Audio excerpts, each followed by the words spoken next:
Seu nome é Lucas. Você tem 24 anos. Trabalha como atendente numa lanchonete de shopping. Uniforme vermelho, crachá com seu nome, turno das 14 horas às 22 horas. Mora num kitnet de 28 metros quadrados em São Paulo, bairro do Ipiranga. Aluguel atrasado 1 mês. Wi-Fi compartilhado com o vizinho do 203. É uma terça-feira comum quando o primeiro vídeo aparece no seu feed. Uma pessoa sendo contida por policiais no Pará. Ela morde um deles através da luva. A legenda diz: doença desconhecida, sem risco de contágio amplo. Você assiste 2 vezes. Manda para o grupo da família com um emoji de olhos arregalados. Sua mãe responde: que absurdo, que nojo. Você coloca o celular no bolso e volta a montar hambúrguer. Na semana seguinte são Belém, Santarém e Manaus. O governo federal faz uma coletiva. O ministro da Saúde usa a palavra controlado 4 vezes em 6 minutos. Você vê isso no intervalo do trabalho, sentado no refeitório dos funcionários, que fica no subsolo do shopping. Sua supervisora passa e diz: para de assistir isso, deprime demais. Você ri. Ela ri.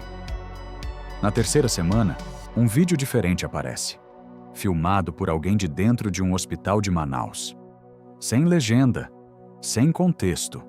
30 segundos que você vai levar para esquecer pelo resto da vida. Você manda para o grupo novamente. Dessa vez ninguém responde com emoji. São Paulo decreta lockdown numa sexta-feira à noite. O shopping fecha no sábado de manhã. Você ainda está dentro quando fecham as portas. Seu gerente reúne os funcionários no corredor interno.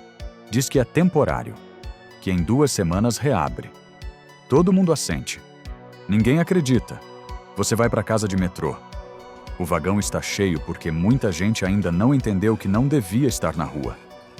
Um homem tosse sem cobrir a boca. Você recua 2 passos.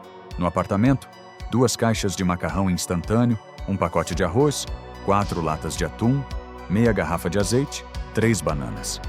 Você faz as contas mentalmente. Não são boas contas.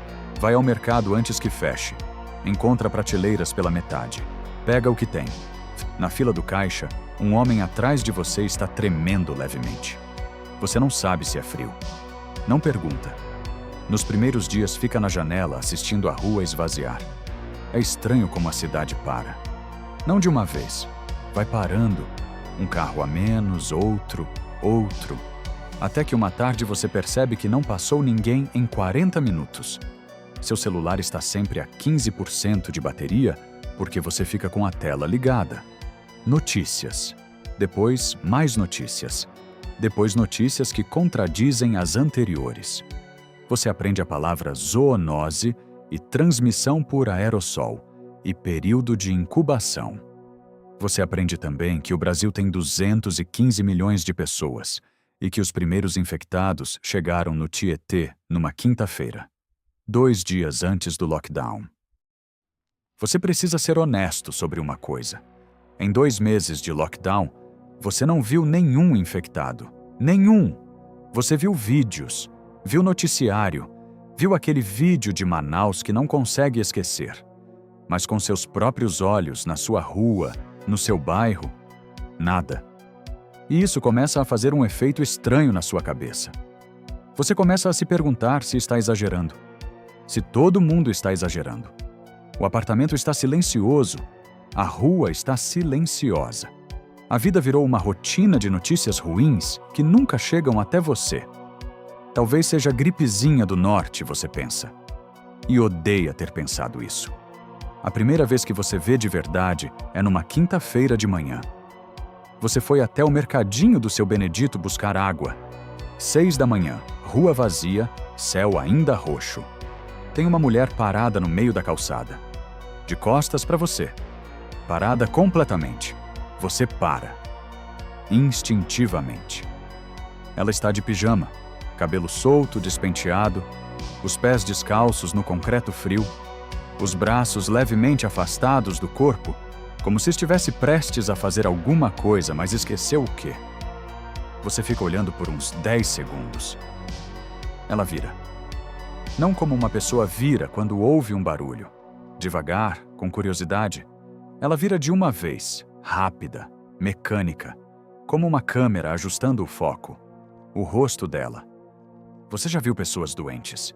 Já viu pessoa com febre alta, com crise, com mal súbito na rua? Isso é diferente. Os olhos dela estão abertos demais. A boca está entreaberta. Há algo escuro no canto dos lábios. Ela não pisca. Você não respira. 5 metros entre vocês dois. Ela faz um som. Não é uma palavra. Não é um grito. É um som gutural, baixo, que você sente mais no peito do que ouve. Você dá um passo para trás. Ela dá um passo para frente. Você gira e corre. Não olha para trás. Entra no prédio. Fecha a porta. Sobe os 3 lances de escada sem parar para pensar. Tranca o apartamento. Encosta a costas na porta. Fica ali por uns 2 minutos só respirando. Depois vai até a janela e olha para baixo com cuidado. A calçada está vazia. Ela sumiu. Você não sabe para onde. E isso é pior do que se ainda estivesse lá. Você larga a garrafa d'água no chão, senta na cama e fica olhando para a parede por 1 hora. Não é noticiário mais. Não é vídeo do celular. Ela estava a 5 metros de você. Você sentiu o som dela no peito. Agora é real. Você aprende a diferenciar os sons do prédio. O elevador parou de funcionar na 3ª semana. A escada, você reconhece o passo de cada morador. O corredor, silêncio é bom. Barulho de arrasto é ruim. No 15º dia depois da mulher do pijama, você ouve algo no corredor às 2 da manhã. Não é passo de morador. É irregular. Pesado num lado, leve no outro. Para na frente da sua porta. Você não se move. Não acende nada. Segura o cabo de vassoura que virou seu objeto de segurança desde aquela manhã. Você não tem faca de cozinha boa. Não tem nada útil, mas tem cabo de vassoura. O som fica parado na frente da sua porta por 40 segundos. Você conta. 42. Depois continua pelo corredor. Depois para de ouvir. Você não dorme naquela noite. Na manhã seguinte, batida na porta. Você quase não abre. É Eduardo, do 203, o do Wi-Fi. Tem olheiras até o queixo e um rádio de pilha na mão. Você também ouviu ontem à noite? Você abre a porta mais. Eduardo entra. Vocês dois ficam em silêncio por um momento. 2 homens que não se conheciam há 3 meses. Agora a única companhia um do outro. Ele liga o rádio. Voz de homem, sotaque do Nordeste, informações de onde é seguro, onde não é mais, avisos de ruas, bairros, horários perigosos. Vocês ouvem juntos sem falar. Depois de uns 20 minutos, o locutor menciona zonas seguras, cidades cercadas por militares, abastecimento garantido. A mais próxima de São Paulo, Sorocaba, 100 quilômetros. Eduardo olha para você. Você olha para o rádio. Vocês dois sabem que essa conversa vai acontecer. Só ainda não sabem quando. A decisão de ir não acontece de uma vez. Acontece aos poucos, ao longo de dias, enquanto a comida diminui e o rádio anuncia cada vez mais bairros que você não deve mais entrar. O seu bairro entra na lista numa segunda-feira. Você vai. Gol 2015 do Eduardo. Meio tanque. Banco traseiro com o que coube. Saem às 5 da manhã. O frio da madrugada os deixa mais lentos. Os primeiros 40 quilômetros são quase normais. Rua vazia. Cidade dormindo. Você quase consegue fingir que é cedo demais e todo mundo ainda está em casa. O problema começa no quilômetro 43. Na marginal, 2 homens estão parados no meio da pista. De frente para o carro. Eduardo freia. Para-se uns 30 metros deles. Eles não se movem imediatamente. Ficam olhando para o carro. Para os faróis. Você lembra? Luz intensa os desorienta. Não desligue os faróis. Você fala. Eduardo não desligue. Os 2 homens ficam parados por uns 8 segundos. Então, um deles começa a andar em direção ao carro. Lento. Irregular. Com aquele jeito que você já conhece. O corpo que sabe caminhar, mas esqueceu por quê. Contorna, você fala. Eduardo contorna pelo acostamento, devagar para não fazer barulho. O homem acompanha o movimento do carro com o rosto, os olhos no farol. Desorientado. Vocês passam. Você não olha para trás. Eduardo não fala nada por uns 15 minutos. Na altura de São Roque, a Raposo Tavares tem um trecho com carros abandonados nos dois lados. Alguns com porta aberta, um com o motor ainda ligado.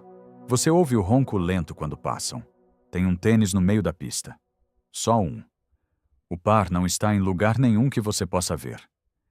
Eduardo desvia do tênis sem comentar. Você passa pela cidade que não vai dizer o nome. Uma criança parada na janela do segundo andar de um sobrado, olhando o carro passar. Você e Eduardo trocam um olhar. Nenhum dos dois fala.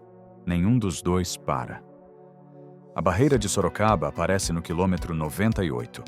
Militares, arame, holofotes voltados para a estrada, uma voz no megafone. Saiam do carro com as mãos visíveis. Você sai, mãos no ar. Uniforme vermelho da lanchonete. Ainda usa porque é a roupa mais grossa que tem. Um soldado se aproxima. Olha nos seus olhos. Verifica seus braços, seu pescoço, atrás das orelhas. Marcas de mordida. Não tem nenhuma? Pergunta seu nome. Lucas, você diz. Ele acena. Você pode entrar? Você entra. Senta no chão do posto de triagem com as costas na parede.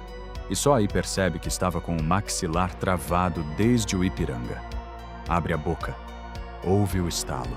Eduardo senta do seu lado. Nenhum dos dois fala por um tempo longo. Depois ele diz: "A criança na janela." Você fecha os olhos. Eu sei. 1 ano. Você está em Sorocaba. Não no Sorocaba de antes. Esse Sorocaba tem toque de recolher, racionamento, filas e regras que você nunca imaginou que ia seguir e segue sem questionar. Mas tem água. Tem luz a maior parte do dia. Tem feijão todo dia. Tem um lugar para dormir que não é o chão. Eduardo está num barracão perto do ginásio que virou dormitório coletivo. Você está num corredor de escola que foi dividido com divisórias de compensado. Seu espaço. 2 metros por 2 metros. Uma mochila no chão, um colchonete. É o seu apartamento agora. Você trabalha no sistema de rádio da Zona Segura. Não porque é técnico, não é. Mas porque alguém precisava e você sabia apertar os botões certos. Toda manhã você liga o equipamento. Toda manhã a mesma voz do Nordeste, ou às vezes uma voz diferente, atualizando o que está acontecendo lá fora. O Brasil não acabou. Isso é importante dizer. O Brasil não acabou. Algumas cidades foram recuperadas, outras não. Há regiões inteiras que o rádio simplesmente não menciona mais. Sua mãe está bem.